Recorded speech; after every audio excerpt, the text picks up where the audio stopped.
TellyCast. Hi, I'm Justin Crosby, and welcome to another TellyCast. We're back in Cannes this week for the 60th MIPTV. And on this week's show, I'm joined by producers Adrian Woolfe from Studio One and Sydney Gallonde from Make It Happen Studio. I also chat with Rakuten TV boss Cedric Dufuor and Banijay's Shaun Keeble on the buzzy fast channel sector. And I also catch up with ITV Studios' Ruth and RX Global's Lucy Smith with a roundup from the market. It's all coming up on this week's TellyCast.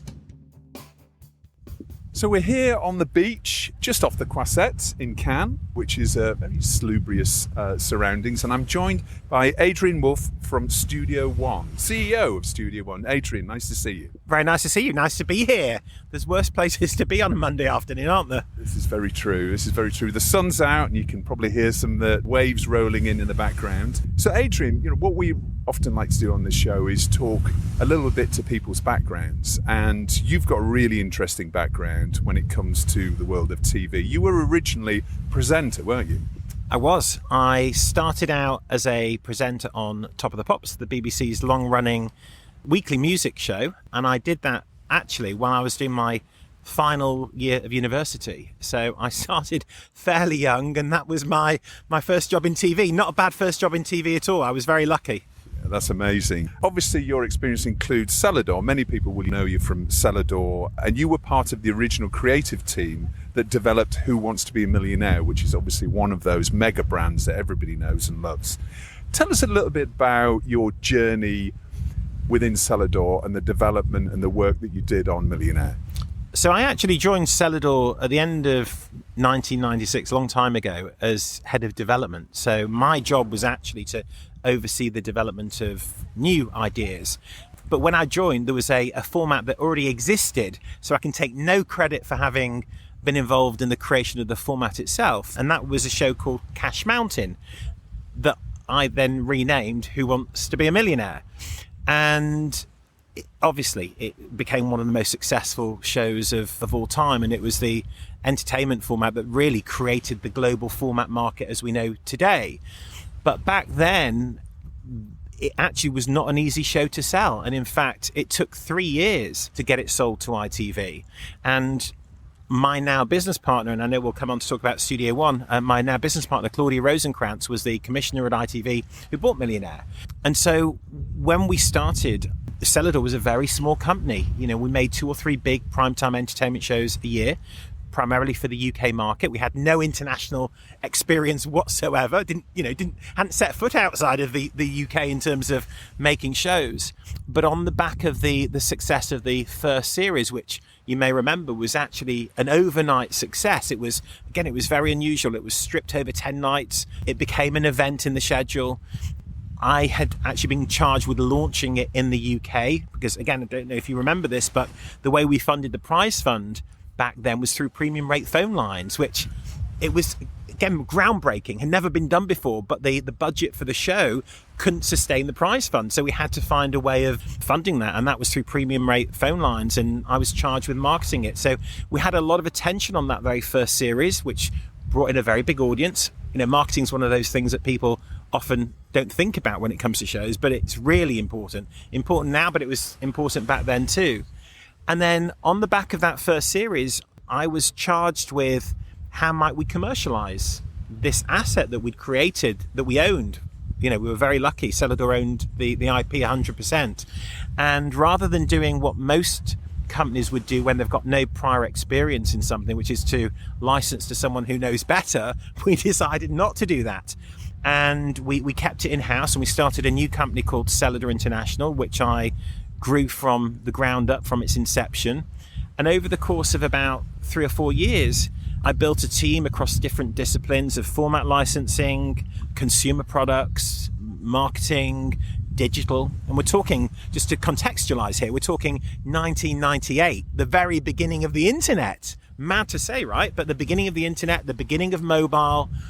we did everything in-house, and I had a team of about 40 people, so not huge, but from a base in London. We licensed over a number of years Millionaire into over 100 countries around the world, and I was the guardian of the brand, and it was my baby that I protected. And in fact, I think one of the things that I did, which again was very uncommon back then but has become the norm subsequently, is I treated Millionaire like a brand. I didn't just treat it like a quiz show, and I hadn't had any brand background, so I don't know where it came from, but instinctively I just knew the value in what we had created, and it was really important to me that we protected that in the way that we rolled it out internationally.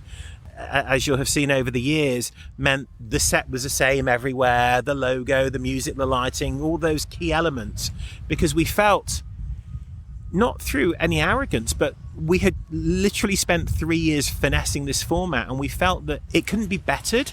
You can change things for the sake of it, but actually that's all you're doing then, is you're changing it for the sake of it. So we had some leverage, which is very unusual for a tiny production company to have any leverage with broadcasters, but we really did because of the success of the show.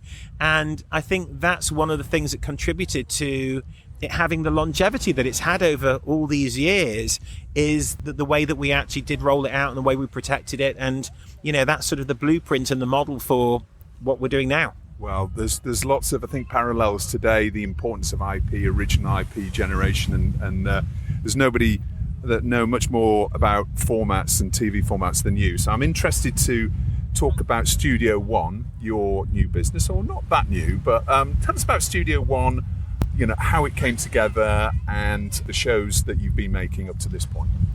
So I founded Studio One with my business partner Claudia Rosenkrantz at the beginning of 2019. We didn't know that a global pandemic was going to be coming, down the track a year later, but we founded it because we wanted to develop and produce the next generation of non-scripted hits, and that's really what we've started to do. You haven't seen that much of what we've got in store as yet, because we did have 2.5 years of a global pandemic, but in our first year, and by the way, we started with a blank slate, so as you know, when you start, you have to develop, and these things take time, they don't happen overnight. But in our first year, we did a big special for the BBC, and we piloted a big show for Fox in the US, and during the pandemic, we continued to develop our slate. We also launched remotely a rolling entertainment news channel and broadcast 600 hours of live rolling entertainment news. That's called Lit, isn't it? It is, yeah, it is called Lit. And I mean, that was an adventure and a half.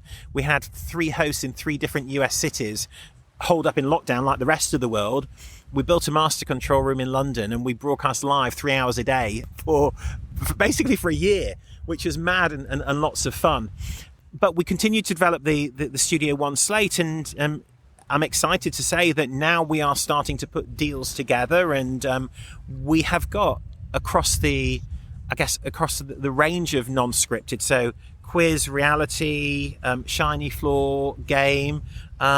We've got 30 plus formats on the slate, and we're now starting to put some very exciting deals together.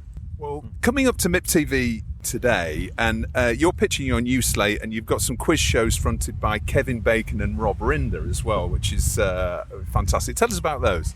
So Lucky 13 is our big primetime quiz that has taken me 20 years to come up with a quiz format that I think is, I hesitate before I say what I'm about to say, because I'm putting Lucky 13 into the same sentence as Millionaire. But what I thought you might. That's what we were building up to there. But what I was about to say was that Lucky 13 has the simplicity and the elegance of Millionaire. Dare I dream that it's going to be as big? No, because that would be pretty foolish, Justin, right? But do I think it could be a quarter of Millionaire?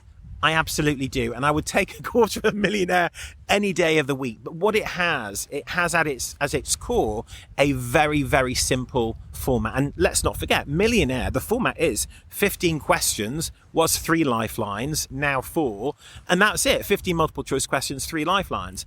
Lucky 13, you have to answer 13 true or false questions. Simple as that. But there's a twist. And the twist is you've got to know how many questions you've answered correctly to win big money. But it's as simple as that. And the rest comes from the execution in the way that it did with Millionaire. So I am really excited. We've just piloted Lucky 13 for a number of broadcasters internationally. And I hope that I'll be able to announce sometime very soon some deals on it. All right. Well, we'll look forward to seeing those. And just, going back to the format world and you mentioned the success of Millionaire in 100 plus countries.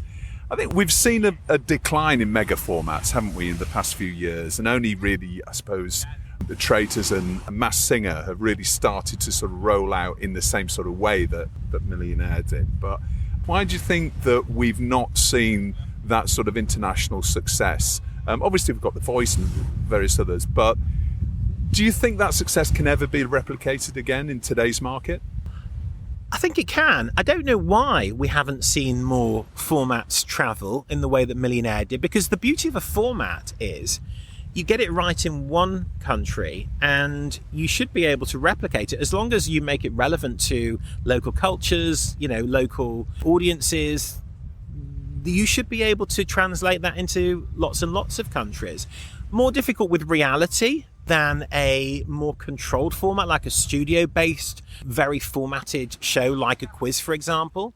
But I actually think over the coming years that there will be more of those, because as the marketplace becomes more challenging, especially as the cost of scripted gets higher and higher, I think broadcasters around the world are going to be squeezed out of that market. And I think unscripted actually has a big opportunity for a renaissance over the next 5 or 6 years. I know obviously we're living in challenging times economically and for the advertising market, but actually I think that broadcasters will have to turn more to unscripted. And I think if you've got a format, given that there is an aversion to risk in many cases, and no one wants to go first. Everyone wants to see someone else take that risk. But if you've taken that risk and you've got a hit, I think that we will start to see an increase in formats rolling out into multiple countries. So this is the biggest MIPTV in a few years now. What's your overall take then on the entertainment formats market? I mean, do you see the effect of the pandemic coming out there? You said, the number of formats that you developed during that time. Do you think we're going to start to see all that development work that all of those production companies and big businesses put together over those years? Do you think we're going to start seeing those really rolling out now across the world? I think so. I mean, I went to a session this afternoon, the WITS format session, and it was interesting. There were some interesting ideas there.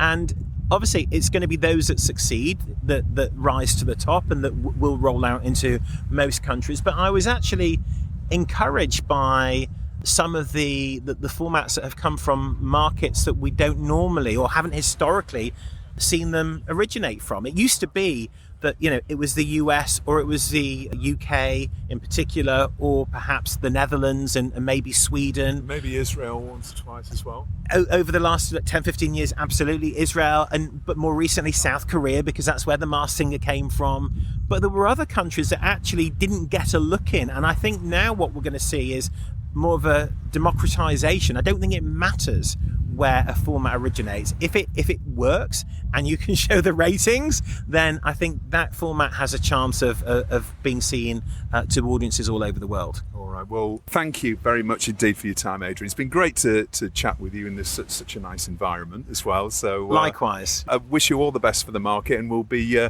keeping our eyes open for your new deals being announced in a few weeks. Thanks, Justin. Great to talk to you. So our next guest on this week's MIPTV special show is Sydney Gallonde, creative and executive producer at Make It Happen Studios. Sydney, how are you? I'm good. I'm glad to be the guest for this show today. Let's start a little bit about your background and how you got into the TV industry, because I think it was branded entertainment you did a lot of work in. But take us back to the beginning and the development of your career. Oh my God, I'm the luckiest guy of the world. Long story short, I started in this industry in 2003. I was 20 years old.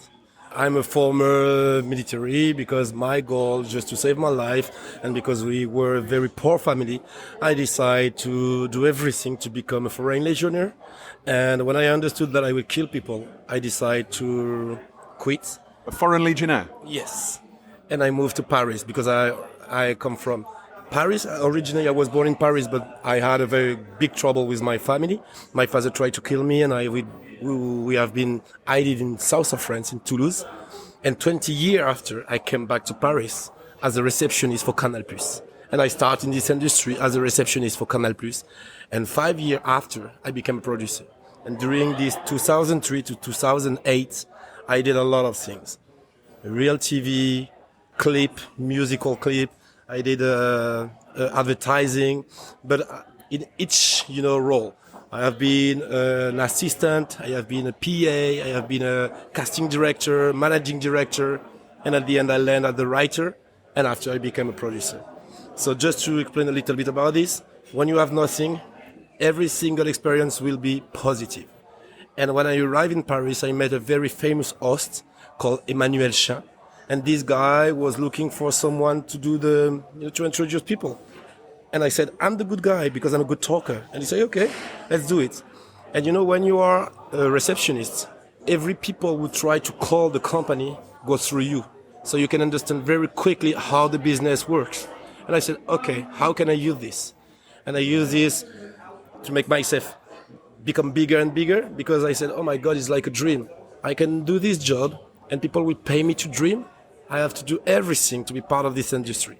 So I work for a big company like Avas, like Fuse Omnicom, and I land in a group that everybody knows now called Media One. But before it was Media One, it was AB Group. AB Group is Azoulay Berda. In 1919, they have done all the TF1 editorial line, and me, I start as a trainee inside them, and 6 months later, they hire me as an assistant. I signed my first advertising with them, and I did it. It works well. It was for France Télévisions, and it was for the water industry. We have billboard the news for France Télévisions, and after this, people say, "Oh my God, he knows the game." But I understood that people trust only talent, and just to be a good talker is not a talent. So I tried to become a writer. So I wrote a lot of things, and I tried to send a project to TF1. And TF1 answered back and say, why not? Let's have a meeting. But it was new for me. I was 23 years old.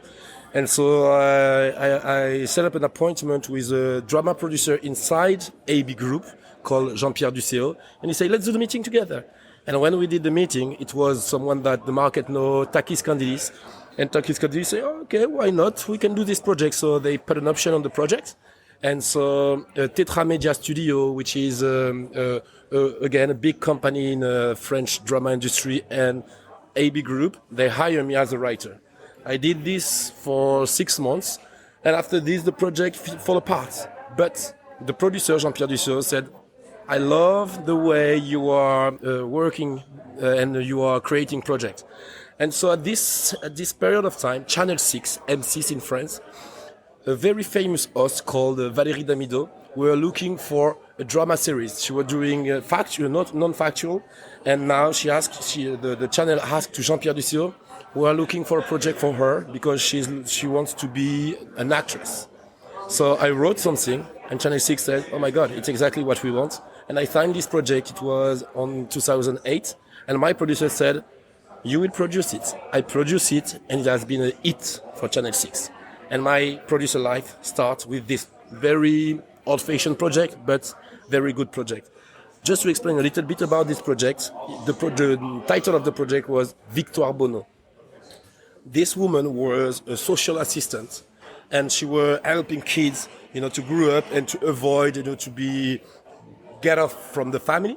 It was part of my life. So your story is exactly. Sort of mirrored your story. And it was 1 hour returning episode, so we did 6 episodes per year. I did it for 3 years. So I was 28 years old. And after, I asked myself, is it exactly what you want to do?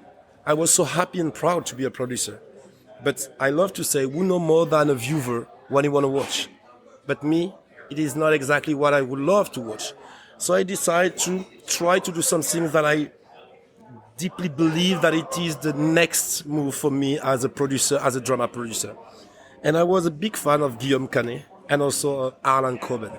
They're big, well-known French writers and French authors. Guillaume Canet is a director, actor, writer. He is the one who did Tell No One, the big success adapted from an American writer called Harlan Coben, but theatrical movie. It was for the theatrical movie. But at this moment of time, we were 12 years later. And I asked to myself, nobody did anything with this IP. So I struggle myself to meet Harlan Coben, but he is a very well-known writer, novelist, and also my English was inexistent. So I did everything to have his contacts. And when I found his contact, I wrote a treatment about an adaptation of one of his titles.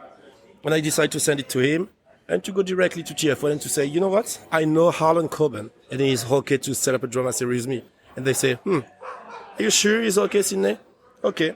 If you are not a liar, set up a meeting. And if Harlan Coben in front of us say, I am okay to do a French drama series based on my novel, we will follow you. And I said, when you want to meet him? I never met him. And they say, we are producing Taxi Brooklyn in New York in a few months. So organize a dinner. And if Harlan Coben say yes, we will follow you. So as you understand, I had 2 months to set up these meetings. I hired a teacher just to learn exactly what I have to say to Harlan Coben because I was convinced that he would accept to meet me. Harlan Coben is living in the Dakota building in front of the Central Park. Oh, the famous Lennon building, right? Exactly. It's a long story, but he said yes to meet me. It was my first time in New York. I take a ticket, I travel to New York, but he wasn't aware that I will ask him to sell his rights. When the meeting happened, I said, okay, I have to tell you the truth. My English is inexistent, but I learned what I have to say to you today. He laughed. And he said, okay, so tell me, why are you here? And I say, I'm here to buy your rights. And he laughed, and I said, why are you laughing? Please listen to me. He take his time, and he listened to me. And I said, okay, I'm not here to give you money. And he said, but you have to buy the rights. And I said, yes, but 12 years after Guillaume Canet, nothing happened. And all the Hollywood producers bet on you and pay an option to set up something and nothing happened. Me, I'm not here to give you money. I'm here to set up a drama series. And he say, are you pretentious, Sydney? And I said, no, I'm not pretentious. So how are you so sure you will succeed where all the Hollywood producers fade? And I say, because we have a meeting in 3 days with TF1 and I already said, you are okay. And if you say yes today, we can do it. And he said, are you crazy? Now he is the godfather of my daughter. And he said yes, and we set up this dinner. TF1 was impressed because they understood my English is inexistent. I called a French writer who is perfectly fluent bilingual writers, and I told her, could you please come in New York with me and do this dinner? When the dinner happened, Harlan said, you know guys, I'm here for Sydney Gallonde. So if you gave him enough money to do this production, I will do it, but you have 1 year. And when he gave us the right, he told me, you know what, Sydney? Take the right, go back to France and make it happen. That's why my company calls Make It Happen Studio. And the project has been the hit for TF1 for 10 years. So this project changed my life. It was with Alexandra Lamy, which is the ex-wife of Jean Dujardin. At the same moment when Jean Dujardin won the Oscar, Alexandra Lamy was her wife. And so this actress make a lot of noise due to Jean Dujardin, and it was a big success on TF1. After this, Netflix came to us and said, we want to do an overhaul deal with Harlan Coben. So we signed an overhaul deal. So, as you understand, I was 20 years old. When I did it, I was 30 years old. And life was just a gift for me. So, I'm a dreamer, but I never expect to dream so high. So after this, I have so many things to say, but wow. Everything starts with Harlan Coben. What a fantastic story. That's very inspirational, Sydney, I have to say. So tell me about what other projects you've been doing at Make It Happen, because that's an inspirational story for anybody in the TV industry. And I think that not only you've had that success with TF1, but you've had a lot of success with MGM TV as well and projects with them. Tell us about those. It is the next step. Due to Harlan Coben, MGM boss, Rolla Bauer, was the ex-boss of Studio Canal.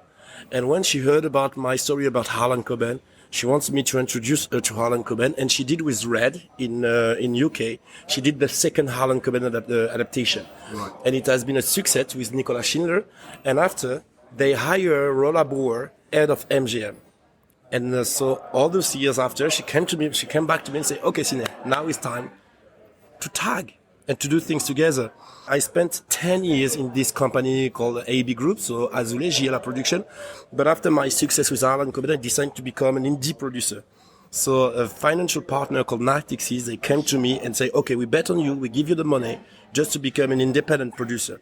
But the goal is you have selected an American writer to do a success here in France. Now you have to export our French talent and do international project.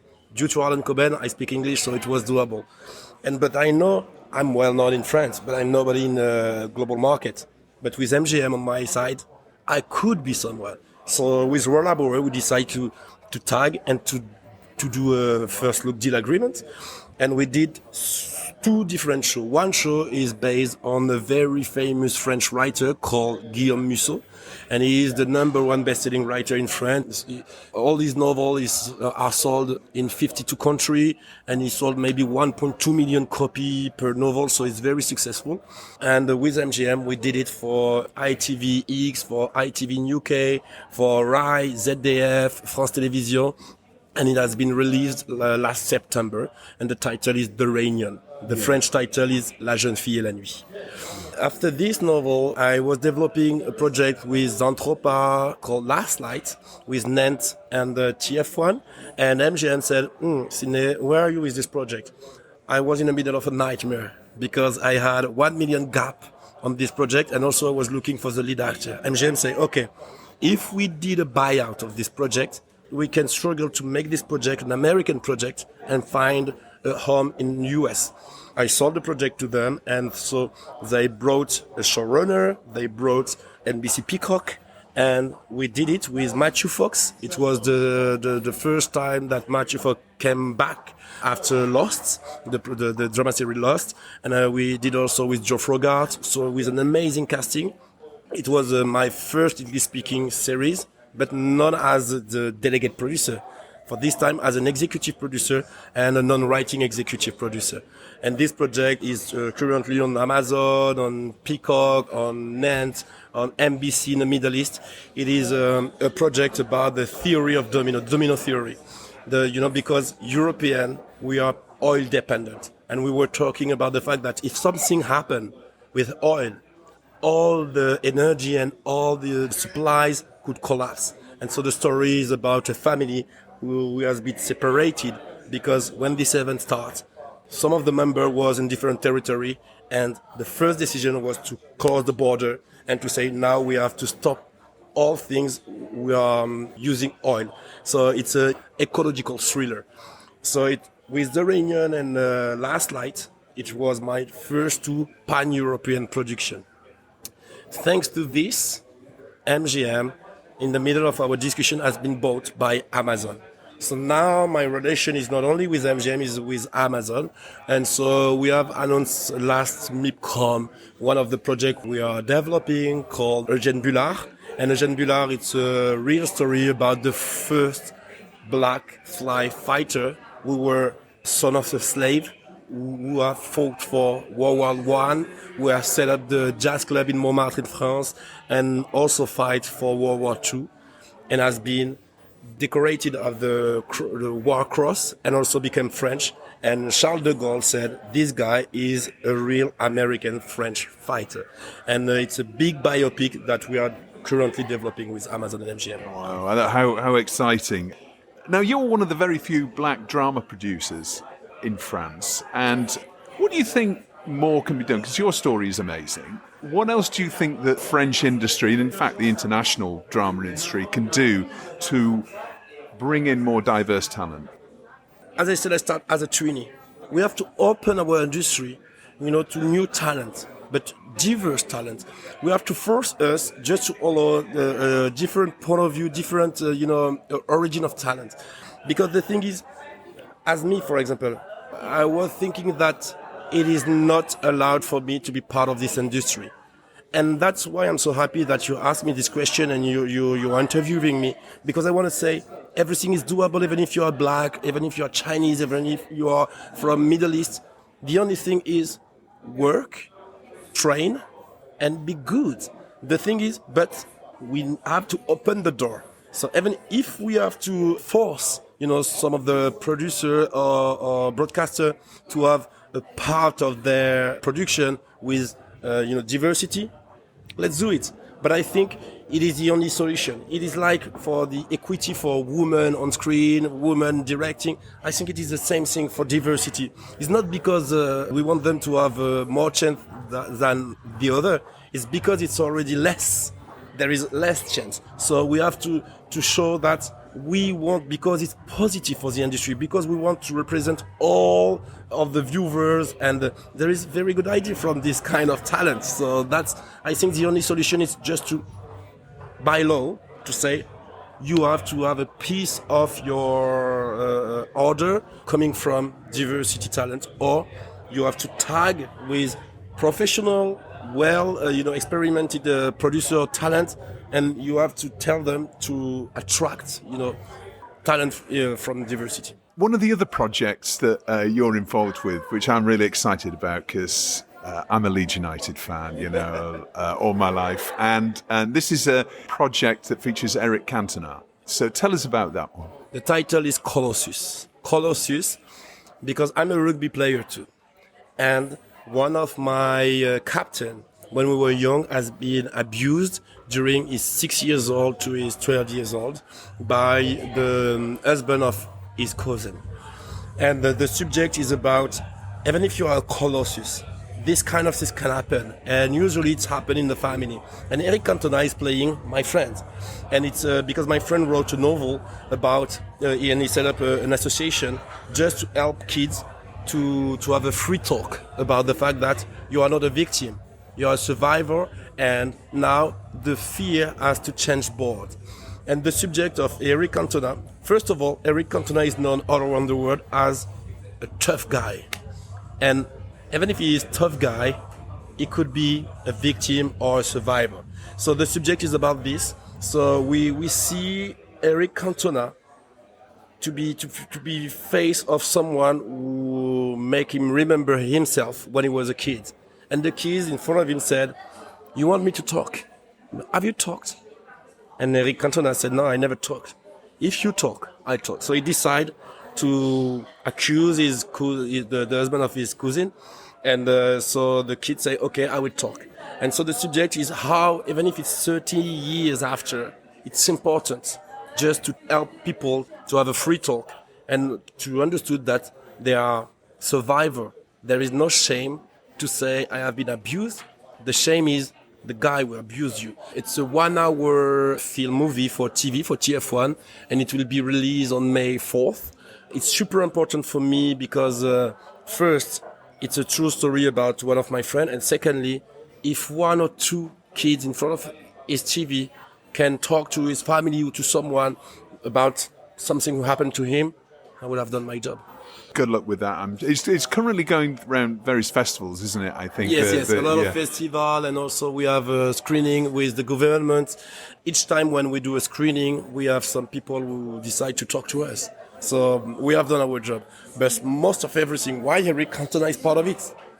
Because me, I don't know him. I'm a rugby player, not a soccer player. But I just tell him why I am doing this project. And Eric Cantona have a big heart, and he say, "Okay, I don't care about the script.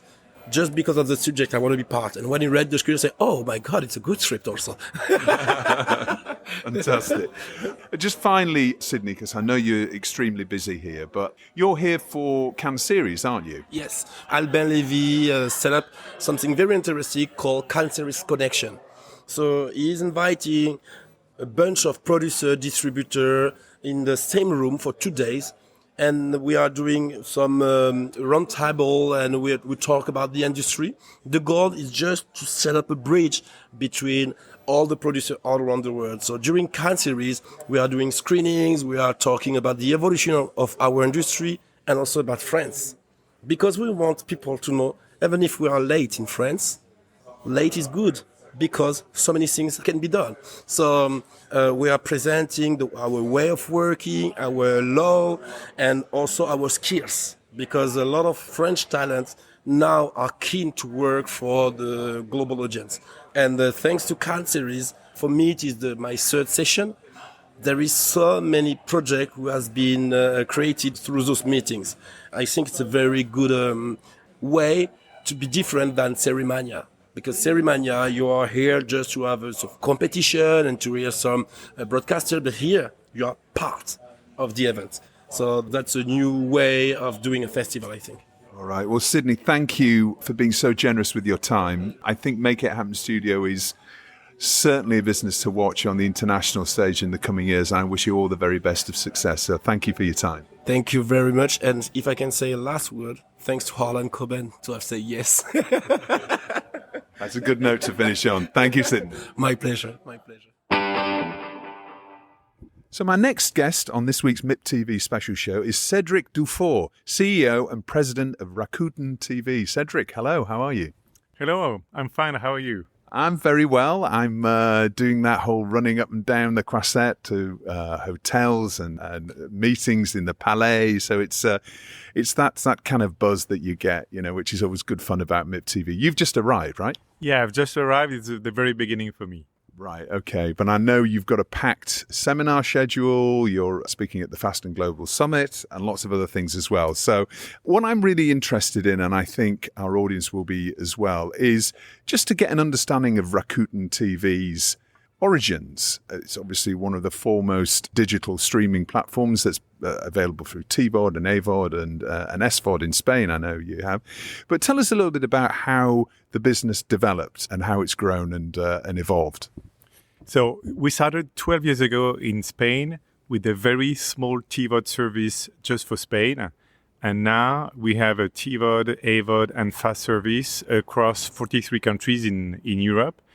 And during this journey, our objective has always been to adapt our offer to the evolution of the trends, of the usage, of the needs of our users. So that's why we started with TVOD a long time ago.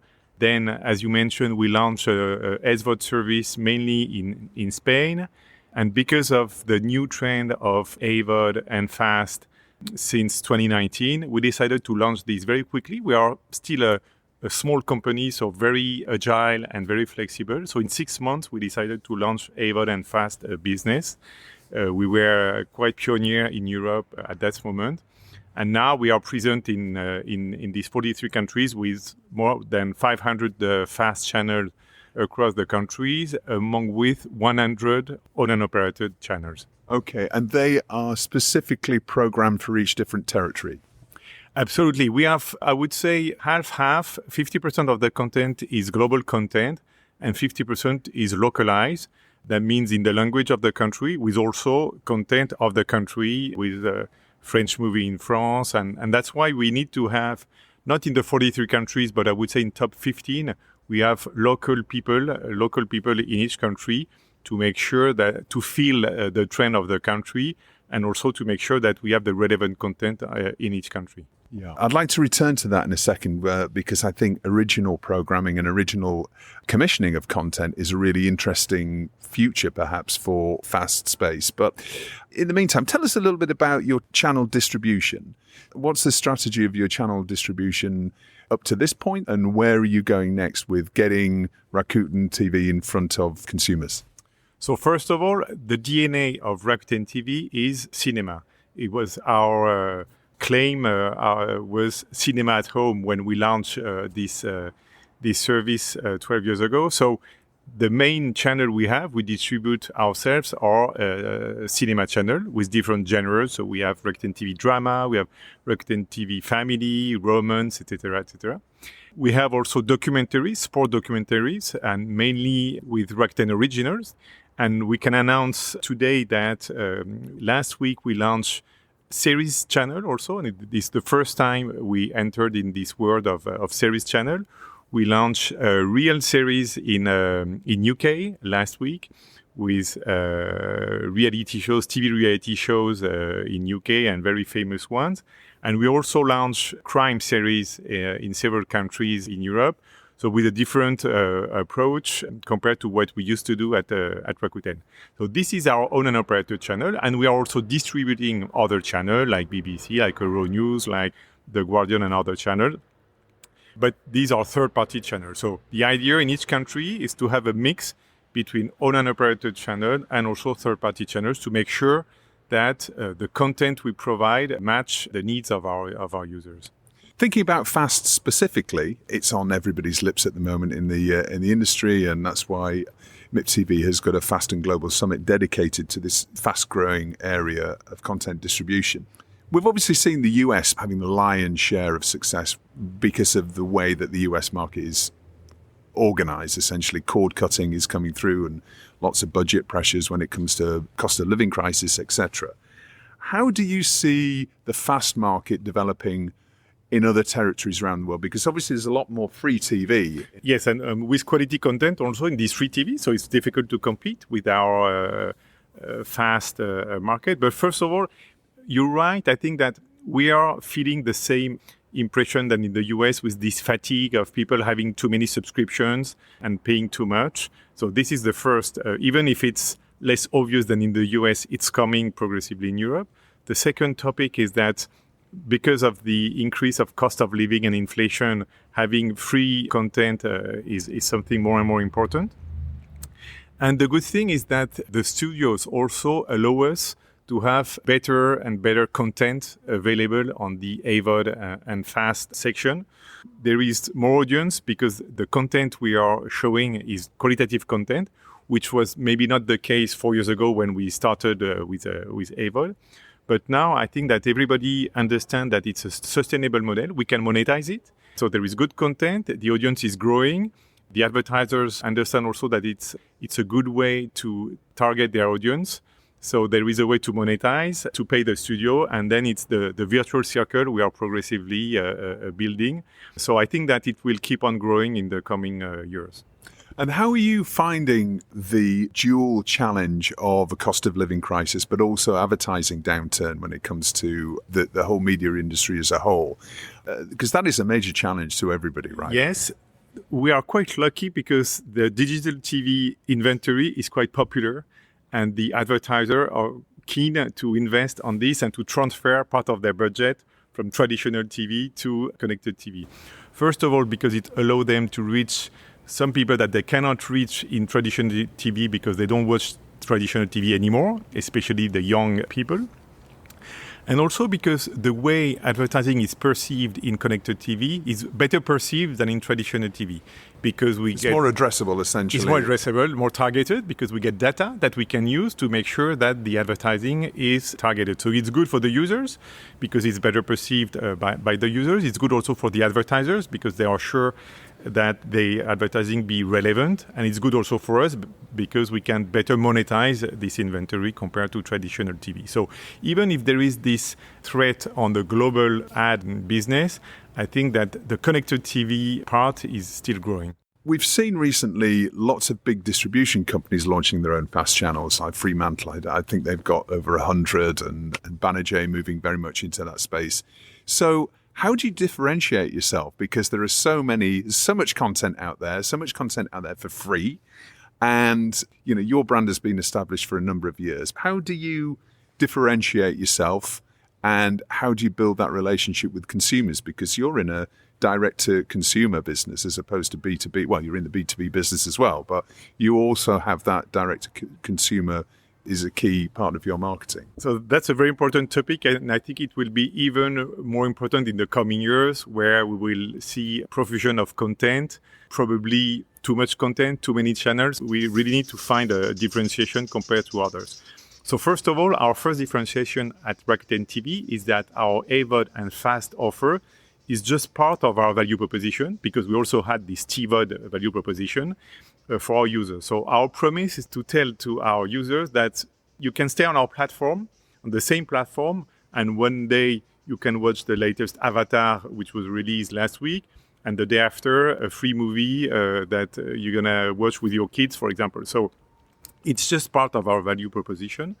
And the other differentiation is that for us, what is really key is the quality of the content. And we want to make sure that the way we build our channel is to have qualitative content and curated content. In the main countries, I would say Euro 5, we have around 100 channels, not more, because we think that obviously we could have more channels. It's quite easy to be connected to more channels.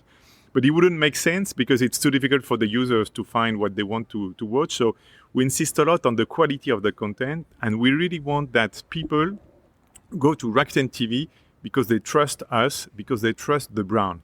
If they know that a Rakuten TV branded channel is trustworthy and they will see qualitative content, if they know that the channel we are distributing on our app is the good quality, then they will come to us and not to any other. So it's our main challenge, is building this trust with our users. Building your brand, and that's something that you did very successfully in Spain, because am I right in thinking that you sponsored Barcelona at one point? Yeah. We sponsored Barcelona during 5 years. We are still sponsored in other countries of sports, which is really part of the DNA of Rakuten. We are sponsors of the Golden State Warriors, the NBA team of San Francisco. We are sponsors of the Davis Cup, also in tennis. So that helped us a lot for the brand awareness. And then our challenge is, okay, once the brand is known, then we need to explain what is behind Rakuten and the real value proposition. So that's our task, to increase the conversion and the usage of our platform. Well, the Premier League have just banned a lot of gambling companies from sponsoring shirts in a few years' time. So maybe there's an opportunity there for you in the future to build your brand in the UK. Yes, maybe. And because of our recent sponsorship, we are very often approached by team to build something. So when we started the sponsorship with FC Barcelona, it was in 2017, I think. We were quite new in Europe, so it was really important for the brand awareness. I would say that right now, our main challenge is the understanding of the brand more than the brand awareness. The way we grew our user base at Rakuten TV, apart from this brand awareness and growing brand awareness, was to partner with manufacturers, with TV manufacturers, and having a Rakuten TV branded button on almost all the remote control. We did this with LG, with Samsung, iSense, and almost all the TV manufacturers. And that's the way now we can reach 140 million households in Europe, in the 43 countries in Europe, is with having this button on their remote control or having our app on the homepage of their TV interface. Thinking we're here at MIPTV, lots of buying and selling, lots of deal making going on. If we're thinking about, again, differentiating your proposition going forward and making content addressable to each particular territory, does that lead you in the future to commissioning original content specifically for Rakuten in certain territories, do you think? I mean, are producers going to be pitching to you in the near future to make original content? That's not something we are doing right now, but we are considering this. We've been approached recently by producers to do so. Our main strength, I would say, in the past, and the idea is to continue in the future, is to adapt ourselves very quickly to the evolution of the market. We've been here for 12 years, which is quite long in this industry. So we have very strong relationship with the studios, very strong relationship with TV manufacturers. We are credible also when we talk with producers. So we have different discussion in order to find what will be the model we will build in the coming years. Yeah, because I suppose it's going to be churn, isn't it? It's about addressing churn, and if you have appointment to view TV, much in the same way that traditional linear channels are keen to have, that's again going to be potentially differentiating factor. And we've seen Roku doing that, moving into original content. So maybe that's something that's possible in the future. We are producing our own original content, mainly sport documentary. So sport, because of what I was saying just before, is that because of being part of our DNA, and documentary because it's a format which is quite efficient with sport. We started with Match Day, which was a documentary around the FC Barcelona team. We did then another documentary with Andrés Iniesta, La Roja, also the football team, the Spanish football team. So at the beginning, it was mainly documentary and sport. Now the editorial line is much wider. The idea is to match Rakuten values. We are a Japanese group, so the notion of value is really important. Our values are optimism, which Rakuten means optimism in English. So our values are optimism, innovation, empowerment, diversity, and we make sure that our own productions match these values. The reason why we do these Rakuten Originals, we don't have the same approach than other platforms which acquire users through originals. In our strategy, the way we acquire users is through this partnership with manufacturers. So for us, the Rakuten Originals, we will expand it because we found the business model behind it. The idea is to break even, not to lose money in a production. And because these productions are available in our AVOD section, the only revenue we get is the revenue coming from advertising, which is not enough to cover the production cost. That's why very often we associate a brand to this production, and the brand is the sponsor of the production. Okay, so it's brand-funded content. It's brand-funded content, which is very good for the brand because it's a singular way for them to communicate, very complementary to their ads, their 30 seconds ad that they put on TV. Recently, the last 5 titles we've produced were always associated with a brand who fund the title. And now sometimes the brand even come to us to say, we want to do something with you. We don't know what. Let's co-build something, a production around our story or our business model. So sometimes it's us reaching out to the brand to fund the title, and sometimes it's the initiative of the brand starting from scratch, and this leads to very interesting production. Yeah, and you're seeing brand-funded programming essentially becoming more and more important for you in the future? Yes, it's more and more important. We are known for that from the brand. So we have more and more brands coming to us to try to fund this production. And because it's a new model and we've proved that it works, that it's profitable, both for the brand and for us, we have many projects now, and not only about sport, about many other topics. Cedric, I know you're going to be really busy these next few days, so I'll let you go. It's been a real pleasure speaking with you. Thank you very much. It was a pleasure also. So my next guest on this week's show is Shaun Keeble, VP of Digital at Banijay. Right, Shaun, nice to see you. Hi, Justin. How are you? I'm all right. It's a beautiful day, one of those lovely Cannes afternoons. You know, the sun's out. Tell us a little bit about your role at Banijay Rights, because it's a relatively new role, isn't it, for the business? But tell us about what you do at Banijay. Yeah, of course, Justin. So again, my name's Shaun Keeble. I'm Vice President of Digital Distribution for Banijay Rights. So I oversee all of our digital self-publishing commercial activities, which span across a number of different platforms, but particularly AVOD and SVOD self-publishing, as well as social media monetization. I head up our content protection division, but also more recently, we've launched our FAST channels, and I'm heading up all of the programming, curation, and commercial strategy for that too. We know there's many juggernauts that Banijay has in its portfolio, but talk us through your FAST channels specifically. Globally, we have 22 unique FAST channels live currently, and they have been syndicated over 110 times.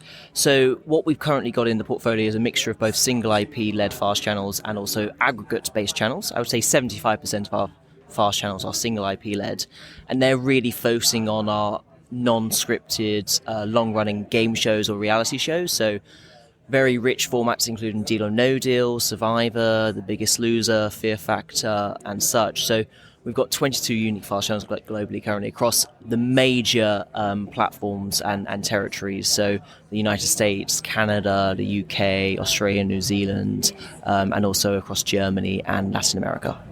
We're seeing FAST obviously being adopted really, really quickly in the US. And this is something I was speaking with Cedric from Rakuten earlier on.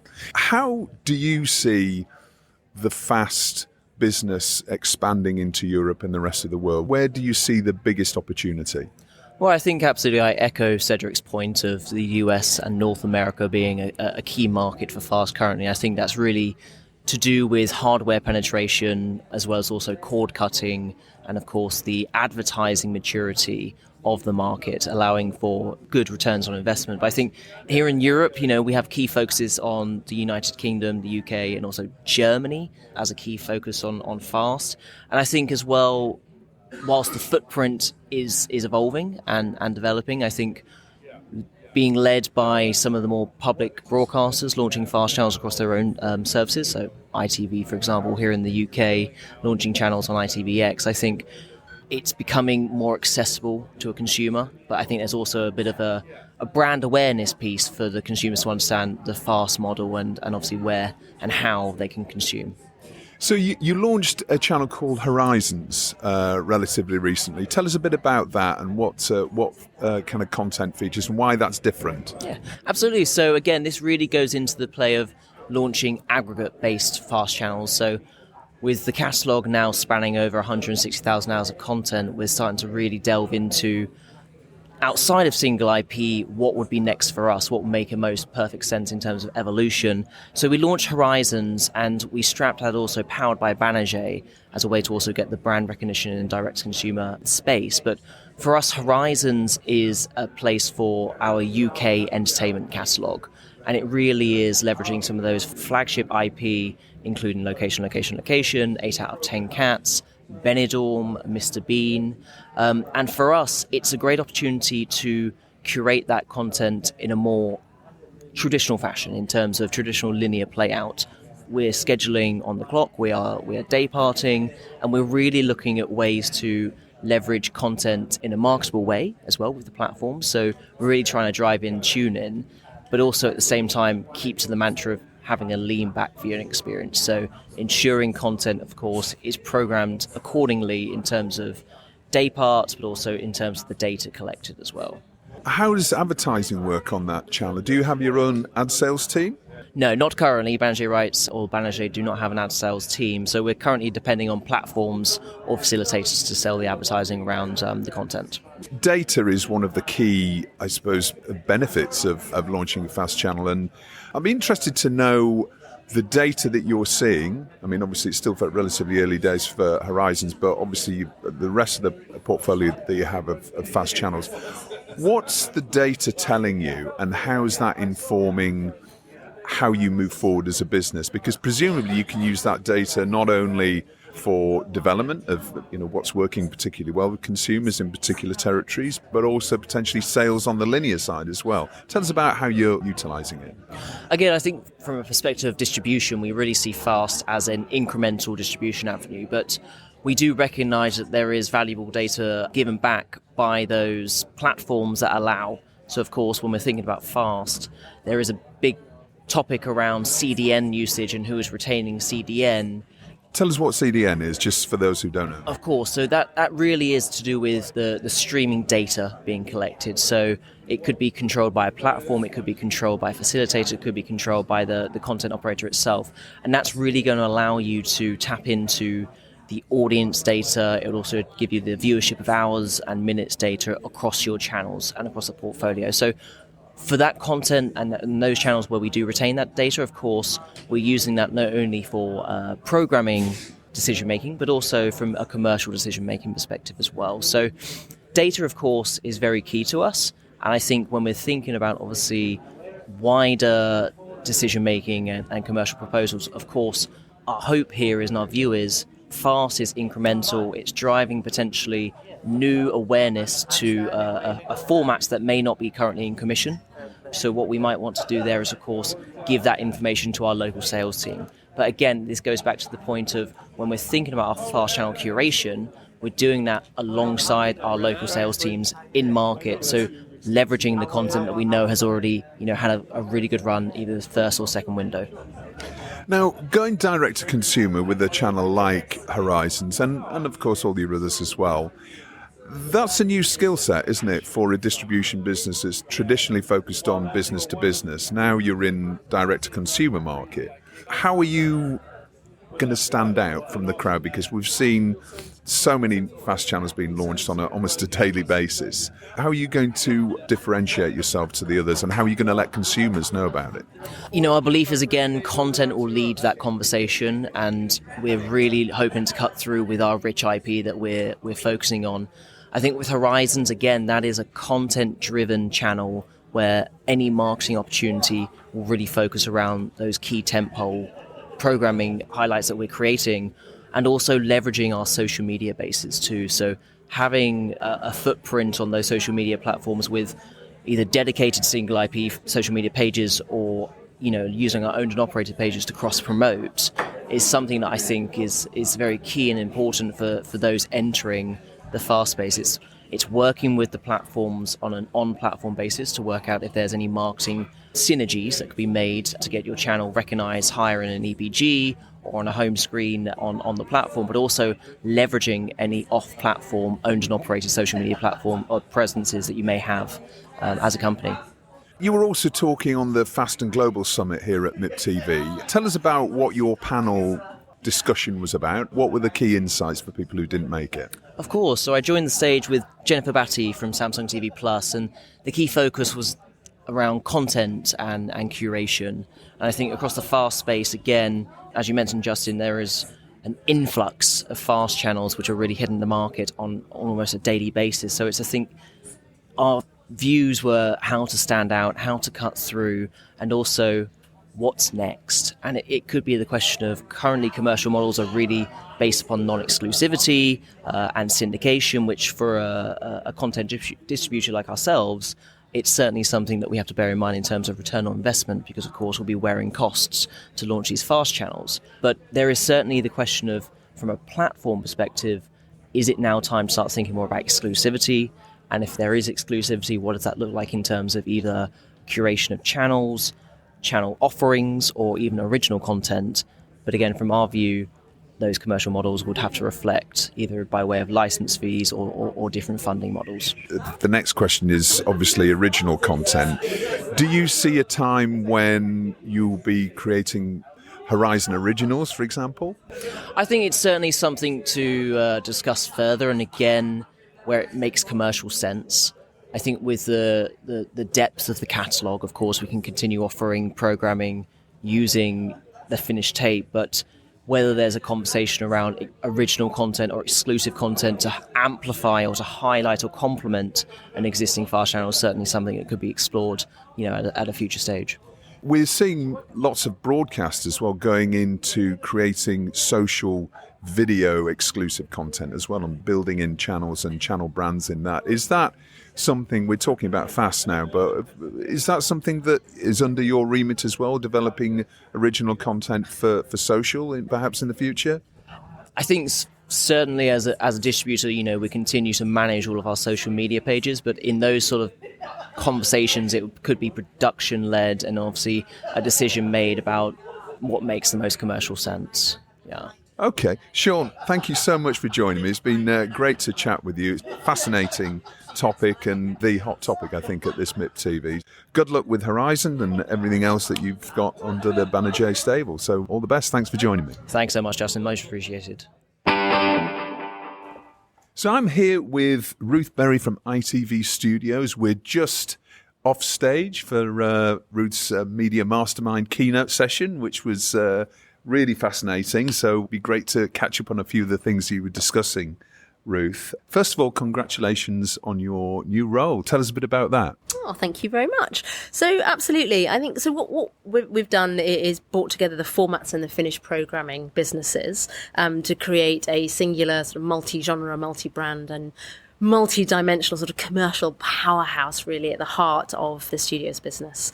Be that deficiting huge dramas, licensing rights for those dramas, rolling out new format brands like My Mum, Your Dad, Scared of the Dark, merchandising Schitt's Creek, selling Love Island water bottles, delivering The Voice YouTube channels, Come Dine With Me fast channels, Hell's Kitchen in the metaverse, natural history business. I mean, it really is. I think my role is to absolutely try and get my arms around all of that and think about how we drive commercial success across that portfolio in a more wholehearted way. And I think not only that from an internal perspective, but then externally, really a lot of the thought process behind that is how we can face our clients in a better way. And I think the market's changed quite a lot in the last few years. We've got huge amount of consolidation, so there are fewer buyers in the market. Those are bigger buyers, and I think they're buying across our portfolio, so bringing us into one place to have that conversation, I think, to be that one-stop shop, as it were, that it can provide, your brilliant formats, and whether that's something that is aimed at younger audiences, older audiences, reality, is a game quiz, or your, high-end scripted formats, natural history, factual programming, all in one place to be able to serve the clients in that way, I think is really, really important. Effectively, we can help fulfill their programming needs in one hit. So that's my aim in many ways. It's a big remit. and obviously a really exciting one. And in your role, you're overseeing some of the biggest TV formats in the world. Love Island, there's been over 27 adaptations of that, I believe. The Voice, over 70 of The Voice. Come Dine With Me, and I've got a note down here, over 17,000 episodes worldwide. I'm a Celebrity, Hell's Kitchen, I mean, the list goes on. Where are you going to take those brands next? Yeah, good question. And I think, having huge juggernauts like that is a blessing and a curse, right? Because they're phenomenal shows and they keep growing and growing and growing, but you've got to keep growing them.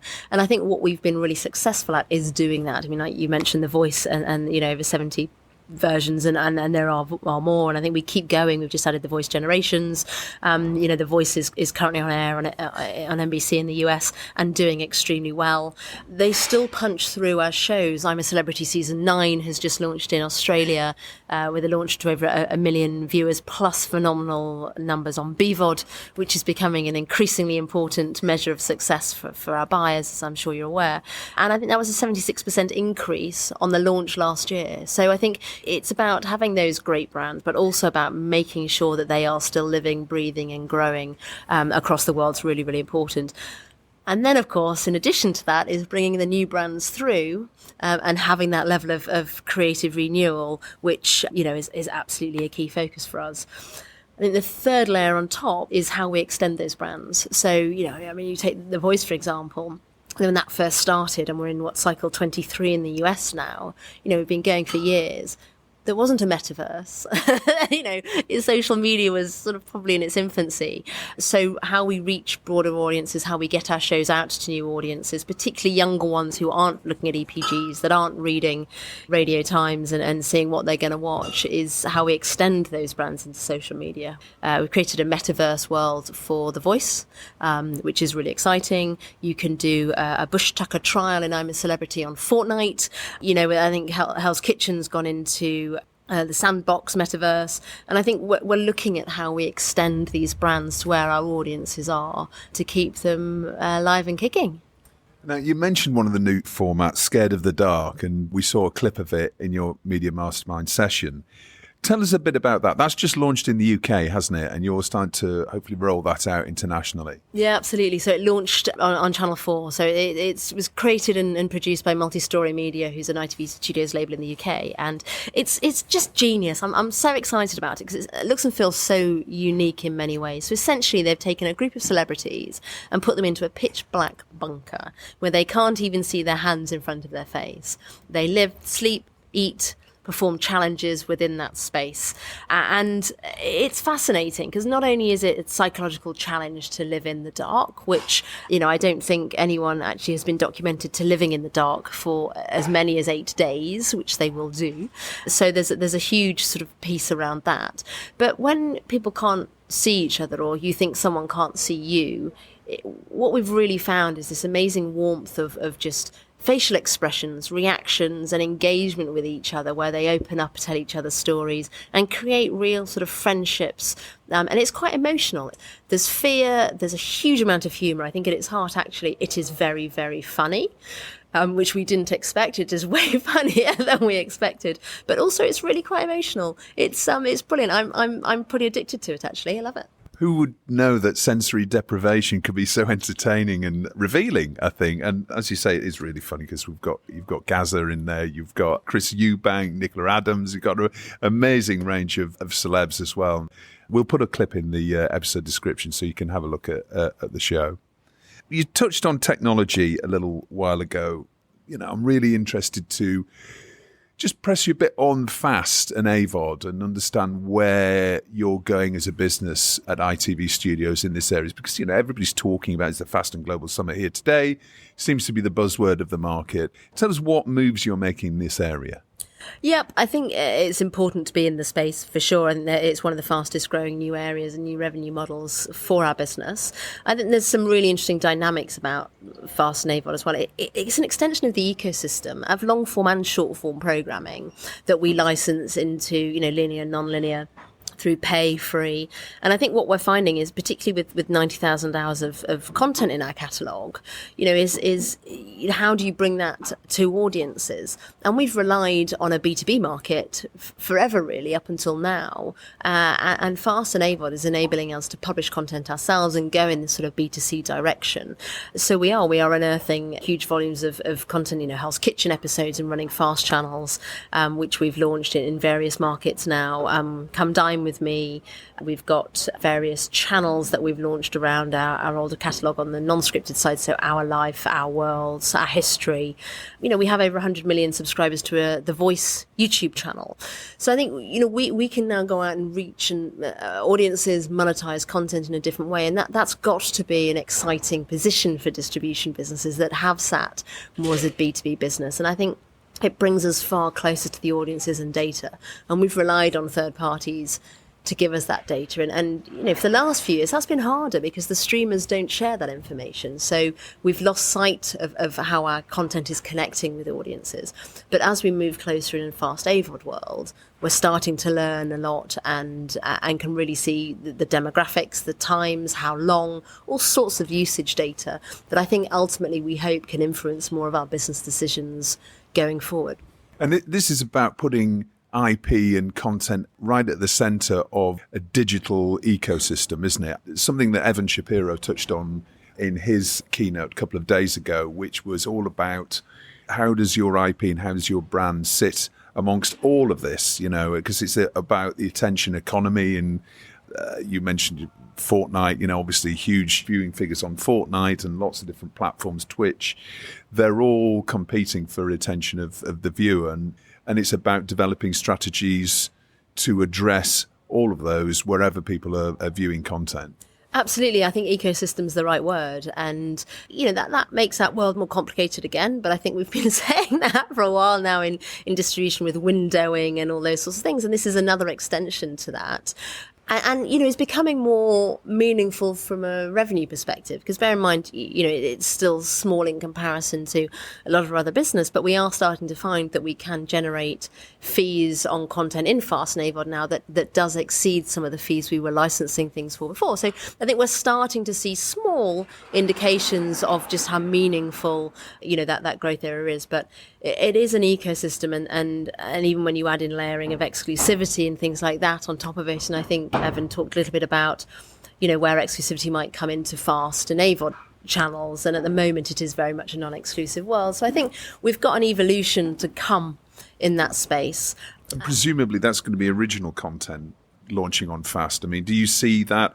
Obviously, we know that the US, and this is something I've touched on with Shaun Keeble from Banijay Rights and also Cedric from Rakuten. We talked about that earlier in the show about producers will want to know when is the opportunity going to be coming in Fast for original commissions.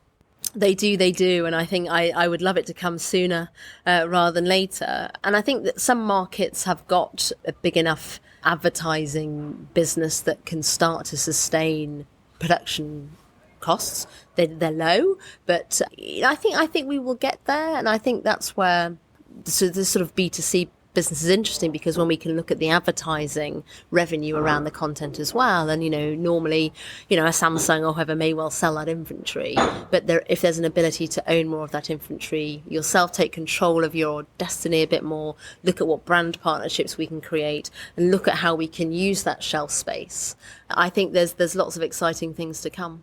Thank you for spending some time with us on TellyCast this week. It's always great to speak to you, and congratulations again on your new role. Thank you, and my pleasure.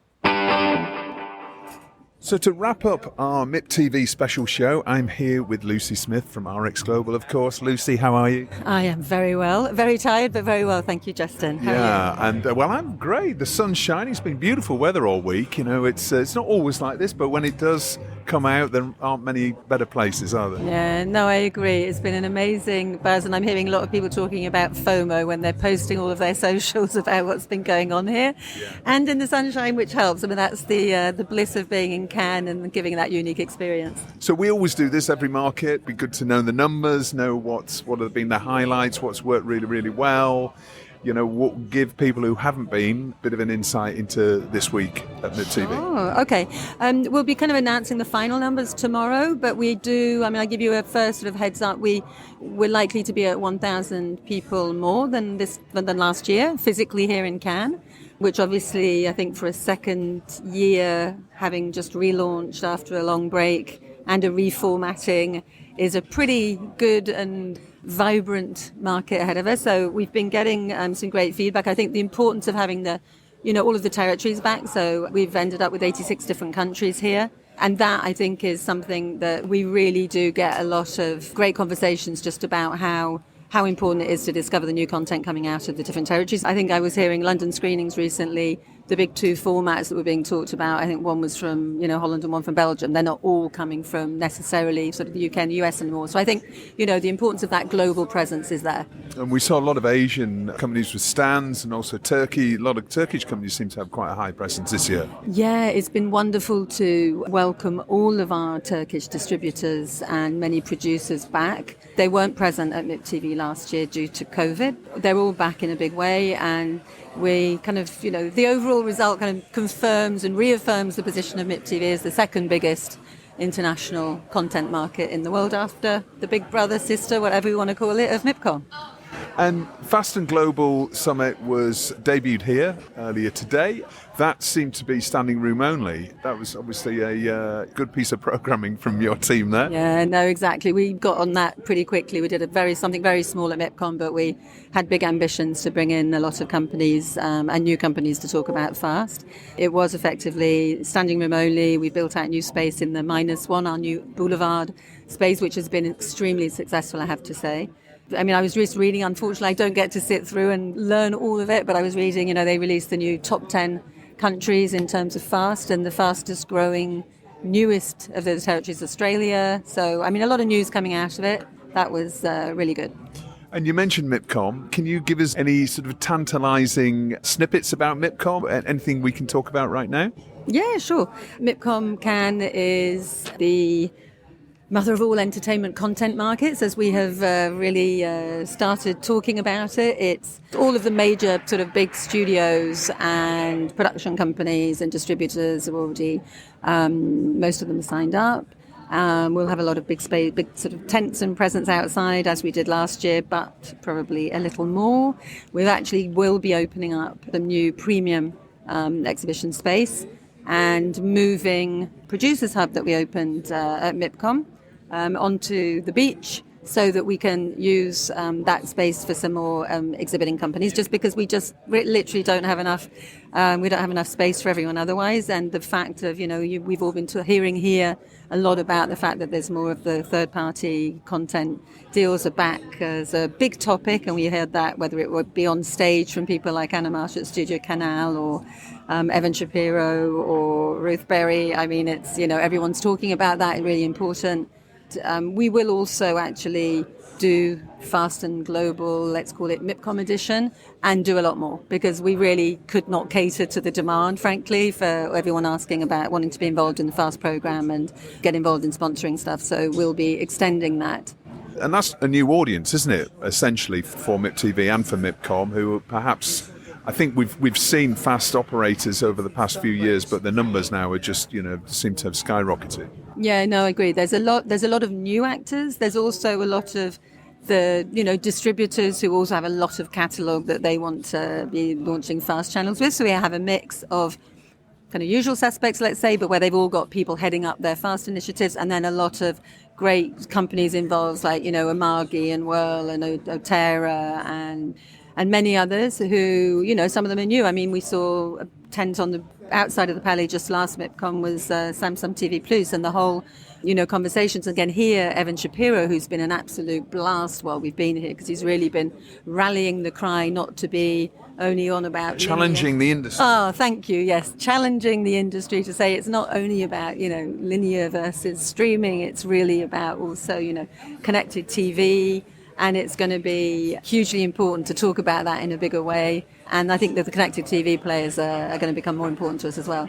All right, fantastic. Well, we look forward to that. Lucy, I know you're being dragged away right now. You've got a back-to-back schedule. Thanks for spending the time with us. We'll see you at MIPCOM. Absolutely, my pleasure, and I look forward to giving you a MIPCOM preview whenever, month out, a couple of weeks out, we will see. But lovely to see you, Justin. Great, we'll speak to you then. Thanks, Lucy. Thank you.